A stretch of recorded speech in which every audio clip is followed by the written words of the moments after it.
Messieurs, dames, nous sommes contents de vous présenter aujourd'hui le projet de constitution pour l'Union européenne. Donc, c'est une chose tout à fait nouvelle. Jusqu'à présent, nous avons fait des publicités dans toute l'Europe et maintenant, nous allons faire quand même une présentation. Donc, on va commencer à vous présenter la carte de l'Europe. Et aujourd'hui, comme on va faire la présentation en français, donc il faudra cliquer sur la France.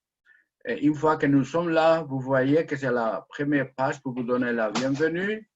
Et après, il y a une petite information sur le problème européen. Et dans la troisième, il faut aller sur le document que vous propose la Constitution européenne. Donc, à côté de tous les documents nationaux, il y a les documents en anglais, que c'est pour vous montrer qu'à présent, nous avons le document dans toutes les langues de l'Union européenne, mais quand même l'anglais et l'allemand, ce sont les langues officielles. Donc, on va retourner sur la langue française pour mieux s'entendre.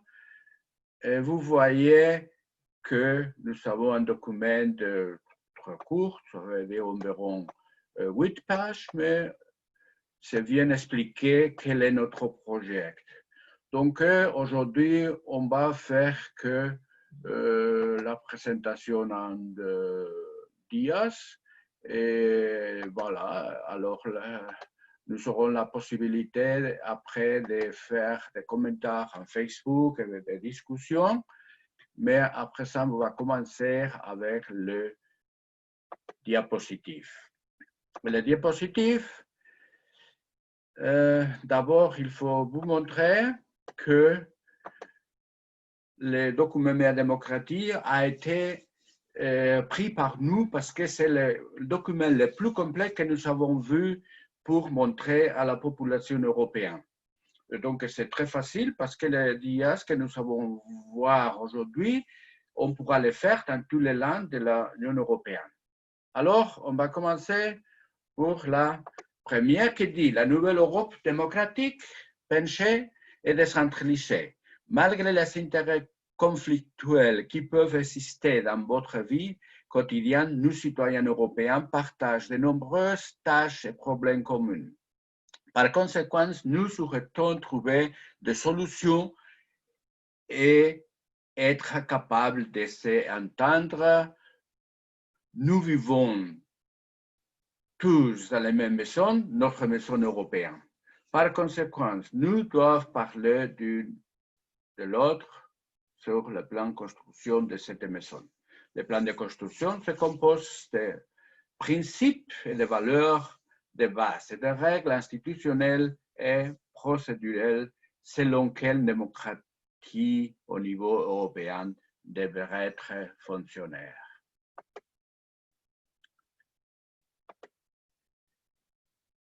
Un processus de refondre l'Union européenne ne réussira que s'il diffère considérablement du chemin suivi jusqu'à là. Nous devrons discuter d'une distribution du pouvoir entre les 4 niveaux politiques, municipalités, régions, États-Unis, États-nations et l'Union européenne. L'objectif doit être de transférer les compétences à des niveaux plus proches des citoyens. Nous voyons à la fois que l'Union européenne et les États-nations ont des devoirs dans cette décentralisation. Le pouvoir accumulé au niveau de l'Union européenne exige une légitimation plus stricte qu'avant. Nous proposons donc le pilier suivant pour notre maison européenne. Et le pilier numéro 1 s'agit de la Constitution de l'Union européenne adoptée par les citoyens. Parce que le poids, la densité et la fréquence des décisions prises au niveau de l'Union européenne qui ont une influence massive sur toutes nos vies nécessitent un pouvoir politique au niveau de l'Union européenne au sein d'une constitution mieux légitimée que jusqu'à aujourd'hui. Pourtant, il faudra avoir une constitution des citoyens en tant que constructeur de la nouvelle Union européenne. La nouvelle Europe était plus qu'une union de gouvernements trop résistants à abandonner les pouvoirs. La nouvelle Europe exige la mobilisation politique des citoyens, de la société civile, des partis et des parlements, et une large débat politique avec une possibilité pour les citoyens de s'impliquer. C'est très facile, il faut seulement la développer. Donc, les citoyens auront le dernier mot au scrutin européen. Le projet de constitution sera soit accepté ou rejeté à majorité simple, et plus qu'une majorité européenne et les électeurs, la majorité qualifiée de tous les États membres est nécessaire pour adopter la Constitution. Par exemple, une majorité de 2/3, 3/4 ou 4/5 serait invisible. La décision sur la majorité qualifiée serait basée sur la considération de légitimation par rapport praticabilité. Si cette double majorité n'est pas atteindre, la Constitution sera rejetée et une nouvelle délibération et négociation commencera. Si la double majorité s'est atteindre, la Constitution entrera en vigueur dans tous les États membres. Par la suite, les États membres où la Constitution a été votée contre devront décider s'ils souhaitent profiter du droit de départ et de s'engager dans d'autres relations contractuelles avec l'Union européenne. Le deuxième pilier s'agit de l'institution démocratique légitimée. Une grande entité en filigrane telle que l'Union européenne exige une structure de pouvoir bien pensée et équilibrée. Dans notre opinion, la solution classique, présidentialiste ou parlementarisme, comme elles sont établies dans les États membres sous une forme ou une autre, ne peuvent pas simplement être transférées au niveau de l'Union européenne. Le pouvoir énorme d'un chef d'État directement élu, plus ou moins capable d'agir comme un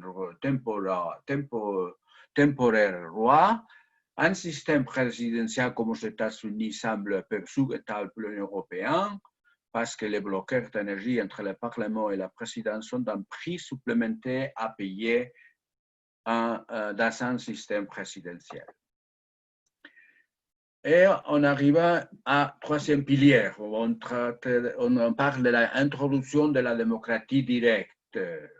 Donc, jusqu'à présent, nous connaissons que la démocratie représentative, qui ne sert presque à rien, il y avait un temps où la représentation, la démocratie représentative était bonne, mais dans le temps, il a changé et pourtant aujourd'hui, la plupart des citoyens sont bien désolés et déçus de ces politiciens et du système. Pourtant, alors, il faudra introduire un nouvel système politique, il s'agit de la directe démocratie. Alors, on va lire. Nous faisons de lobbying pour l'initiative citoyenne et des référendums des citoyens au niveau de l'Union européenne. Elles sont droits fondamentaux des citoyens dans les États démocratiques modernes et ils devraient donc faire partie de la nouvelle Constitution. Nous croyons que la démocratie directe et particulière contribue à prévenir l'Europe que le niveau politique s'éloigne du reste des sociétés, devient bureaucratisé. L'initiative, c'est très importante parce que les citoyens doivent avoir le droit obligatoire de mettre sujet sur l'argent politique au niveau de l'Union européenne. Ils ont besoin du droit de vote sur ces sujets s'ils ne peuvent pas pénétrer dans la structure institutionnelle de l'Union européenne. À cette fin, l'initiative citoyenne européenne devrait faire partie d'une Union européenne entièrement valable, législation des citoyens. Ainsi, les initiateurs auront le droit de forcer de voter à l'échelle européenne si le Parlement avait rejeté leur initiative citoyenne. Et voilà, c'est le référendum qui, il paraît, qui n'est pas bien entendu par les gens, parce que le référendum dans un système de démocratie directe, c'est indispensable parce que les citoyens doivent voter les lois. Mais dans un système représentatif de démocratie, le référendum, normalement, c'est pas bon parce que les gens ne sont pas informés et pourtant alors ils sont dirigés dans l'information que d'intérêt du gouvernement qui a convoqué les référendums. Voilà, le Brexit n'a été bien fait, pourtant alors maintenant il y a presque personne qui sont en contact avec les résultats. Donc pour le futur, il faudra avoir une constitution dont tous les pas y sont prévus. D'abord, il faut dire que le référendum, pourtant, alors, dans une démocratie directe, c'est comme une machine de travail, et tandis que dans les démocraties représentatives, c'est presque rien. C'est seulement une façon de toucher, de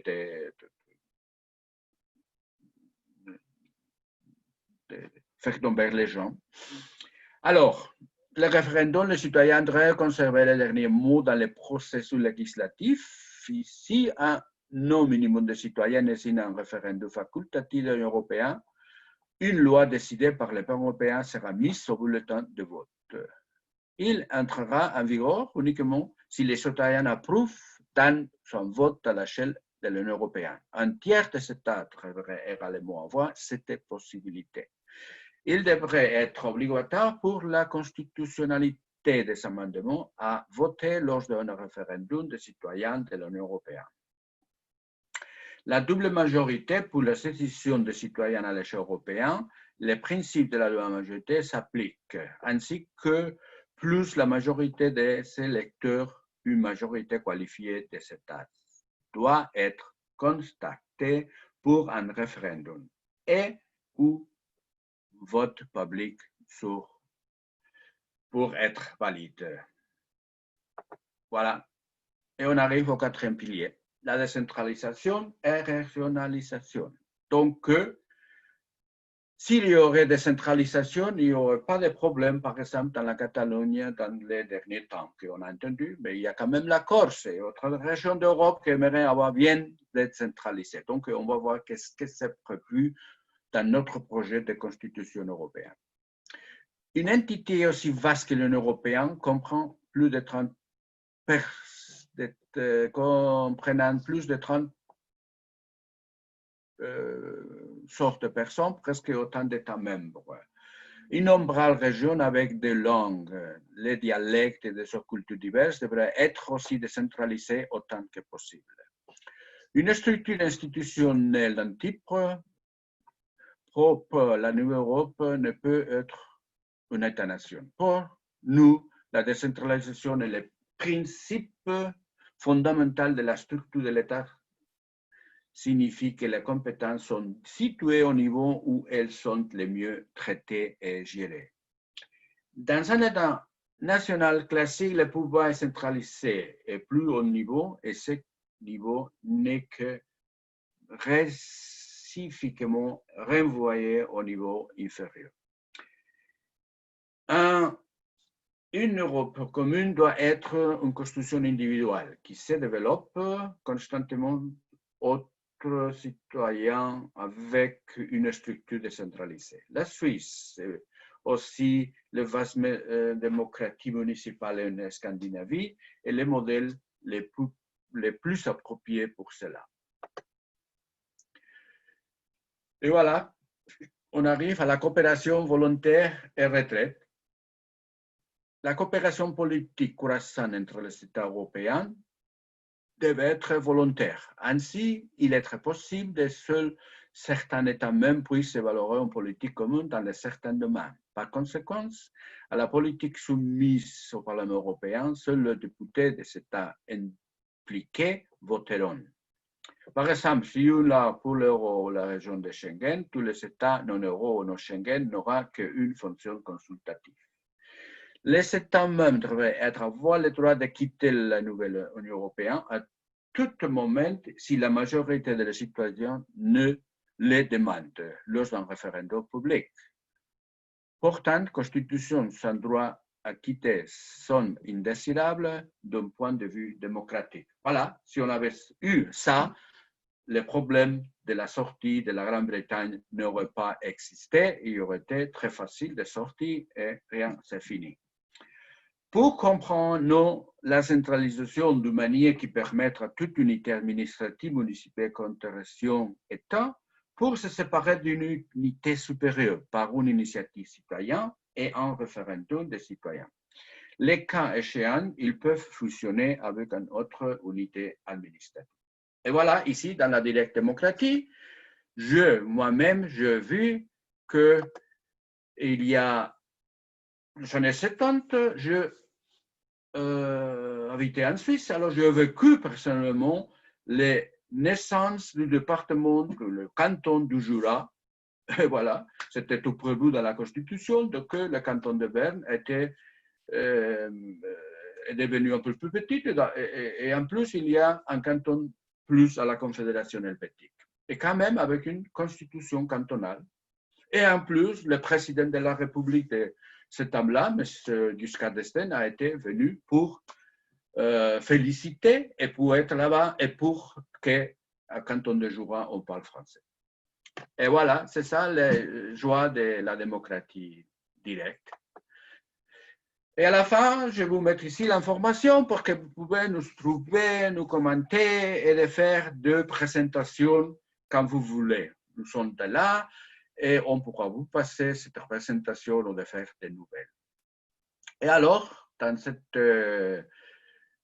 chose, on va maintenant passer à la fin. Cependant, nous allons préparer une voilà, comment on dirait, on va préparer une discussion sur une salle de Facebook qu'on se verra là.